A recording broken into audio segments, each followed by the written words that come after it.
Hi, I'm Sophie. And I'm Ashley. And this is our video on ocean acidification.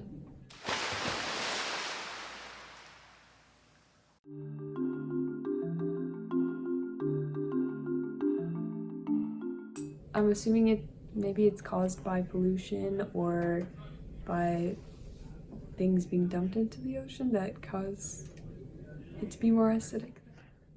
I don't know.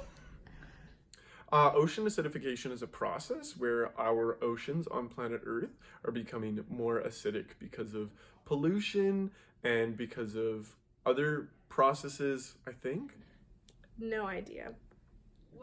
Ocean acidification is the process of the ocean's pH lowering, I think, because of all the dissolved carbon dioxide increasing.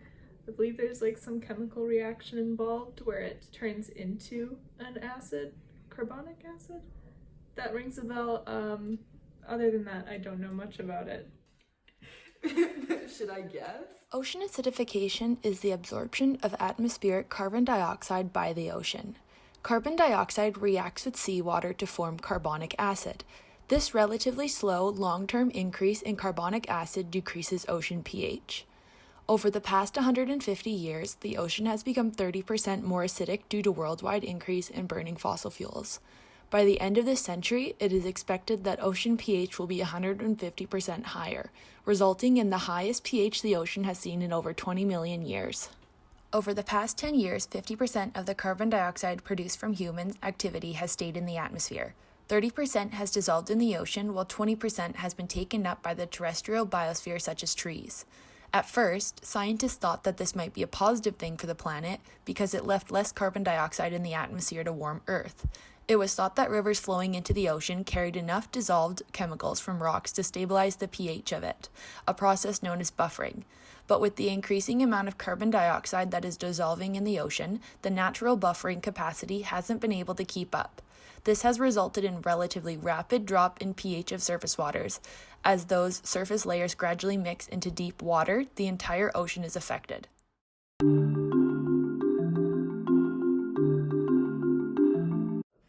Probably dead fish, higher water temperatures. I know a big one is that it's affecting coral reefs because coral has like a very specific environment and set of conditions in which it can live in. The effects of ocean acidification are vast and numerous. Ocean acidification impacts both calcifying organisms and non-calcifying organisms. Calcifying organisms such as mollusks, scallops, and clams have a shell or skeleton that they produce from calcification. These structures are important to the physiology and ecology of the organism, and they use various forms of calcium carbonate to form them. As carbon dioxide is absorbed into the ocean, the resulting chemical process reduces the amount of available carbonate ions available to the organisms to create their shells and skeletons. To make calcium carbonate, shell-building marine animals such as corals and oysters combine a calcium ion with carbonate from surrounding seawater, releasing carbon dioxide and water in the process. In addition to reducing the available carbonate ions, the decreased pH makes the ocean water more corrosive, destroying existing structures. Ocean acidification affects the growth, reproduction, and survival of these organisms. Sea urchins and starfish both experience weaker shells in acidic water, making it easier for them to be crushed or eaten. Additionally, organisms such as mussels experience a decreased ability to hold on to rocks using byssal threads. Many of these species are important for biogeochemical cycles such as the carbon cycle in marine environments, especially through calcification. They can also degrade large amounts of organic matter. Organisms such as calcareous plankton are important in ecosystems as they are eaten by sand crabs, anchovies, baleen whales such as blue whales, and bivalves such as mussels, clams, scallops, and oysters. Zooplankton are a large part of the carbon cycle, which is how carbon moves between air, land, and sea. When shelled zooplankton, as well as shelled phytoplankton, die and sink to the seafloor, they carry their calcium carbonate shells with them. The shells are deposited as rock or sediment on the seafloor and stored for a large period of time. This is an important way that carbon dioxide is removed from the atmosphere, slowing the rise in temperature caused by the greenhouse effect. Another organism affected by ocean acidification is foraminifera. They are a single-celled organism with an internal shell, and they are the most abundant shelled organism in many marine environments. With increasing acidification in oceans, their shells are dissolving rapidly in corrosive water, and it is suggested that tropical foraminifera will be extinct by 2100. Coral reefs, which provide habitat to a multitude of fish and invertebrates, are also affected by ocean acidification. Ocean acidification not only affects their ability to calcify, but also affects fertilization, larval sediment, and survivorship. Coral larvae have more trouble finding a good place to settle when in acidic water, which prevents them from reaching maturity. Both shallow water corals and deep-sea corals are affected. Corals are already under stress from factors such as warming waters and pollution, and compounded with ocean acidification, they are prevented from recovering from disturbances. The effects of ocean acidification on non-calcifying organisms are evident as well. Pollock, a species of marine fish, has a decreased ability to detect predators in acidic water. Larval clownfish experience a similar effect. As the ocean around them acidifies, they lose their ability to distinguish between predators and their own species using smell. They also struggle to locate suitable habitat because they lose their chemosensory ability to distinguish between appropriate sea anemone.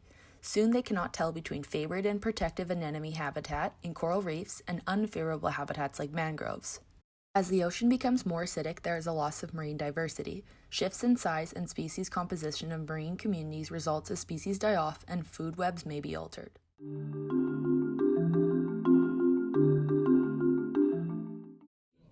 If it's affecting the quality of life under the ocean, then selling products from under the ocean maybe wouldn't go so well.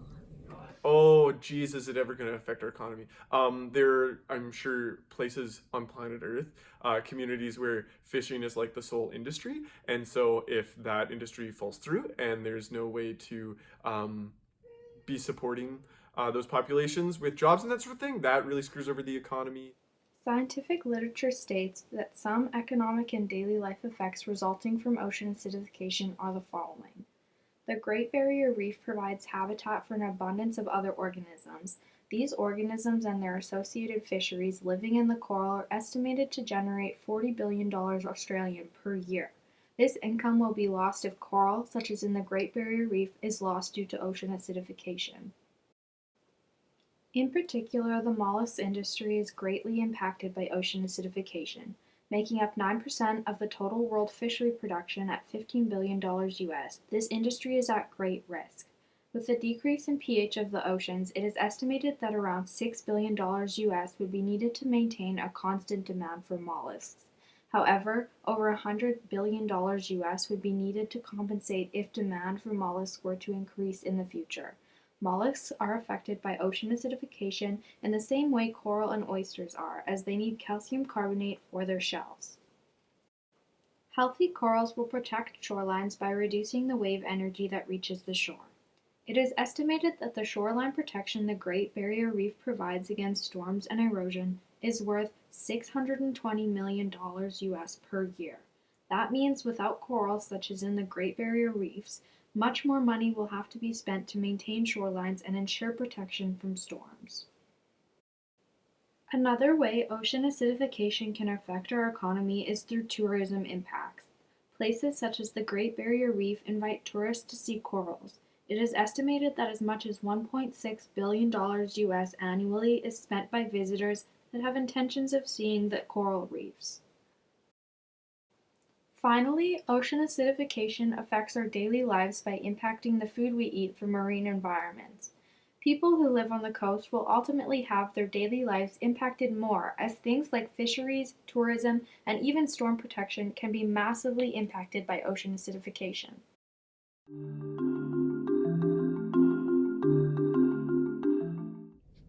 I don't know.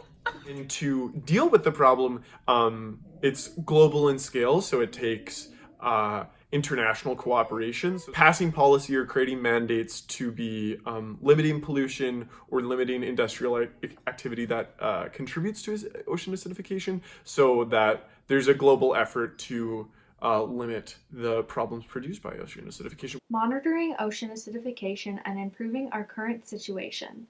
Currently, monitoring for ocean acidification is barely evident, although there is a push for more monitoring efforts to be put into place. One way monitoring is being tracked is through the biomonitoring of gastropod shells. Here, shell erosion is indicative of corrosive waters, i.e. ocean acidification. This is mainly done in coastal waters. Other more costly and harder to maintain methods include fixed buoys with data loggers. These are used to detect long-term changes in ocean acidification. To improve our current situation, we must reduce CO2 emissions. This is the only promising long-term solution we have. Also, we need to improve communication between policymakers and scientists. This will allow policies and laws to be passed that are backed up by science and are truly beneficial.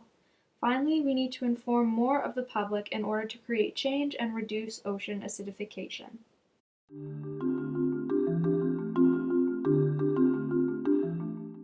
Well, probably it should become more common knowledge too.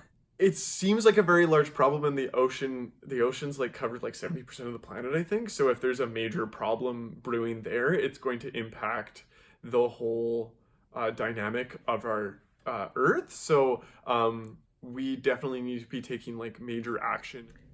Yeah, I think that's a bit of a redundant question. So it's probably a major concern that we should be focusing on. The answer is obviously yes.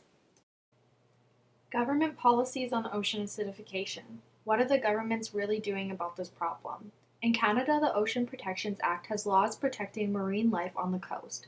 The act will also supply $75 million over 5 years to help restore coastal habitat. Canada has also implemented plans to protect coral reefs. Although Canada has the Ocean Protections Act and seems eager to solve problems, publications and acknowledgement of ocean acidification being a contributor is still lacking. There is more concern about oil spills at the moment. However, Canada does have 3 monitoring programs, one in the Atlantic, Arctic, and Pacific Oceans. Ocean acidification is happening more quickly in the Atlantic Ocean and is being monitored along with water temperature, shifting currents, amount of sea ice, shifting communities such as phytoplankton, and the rise and fall of different fish and invertebrates. In the Arctic Ocean, the report is currently being generated, so the information is not available yet. In the Pacific Ocean, the CO2 levels are being closely monitored. Interestingly, policy, law, and information on the government of Russia's website is absent or extremely difficult to find. The Government of Australia's website has a very in-depth section explaining ocean acidification and its effects. The website mentions how the ocean has absorbed 30% of the emitted carbon dioxide, which corresponds to a 26% decrease in acidity. With the Great Barrier Reef in close proximity to Australia, it's no surprise there is information about how corals are unable to build skeletons in highly acidic environments through a process called calcification. Fish reproduction will also be affected as fish eggs are sensitive to pH change. Ocean acidification will also reduce the ability of larvae to find suitable habitat and find their way home. Australia has reef protection programs, and the Great Barrier Reef Marine Park regulations make sure there is monitoring of surface temperature, surface salinity, ocean pH, sea level rise, and sea allowance. In conclusion, it's clear that ocean acidification is becoming a big problem. Countries need to come together to develop global policies to protect the ocean and its organisms, as ocean acidification destroys biodiversity and will impact our lives more in the future. For example, the effect of reduced coral reef habitats on the fishing and tourism industries. Furthermore, people need to be educated about ocean acidification and its impacts. Thank you for watching our video.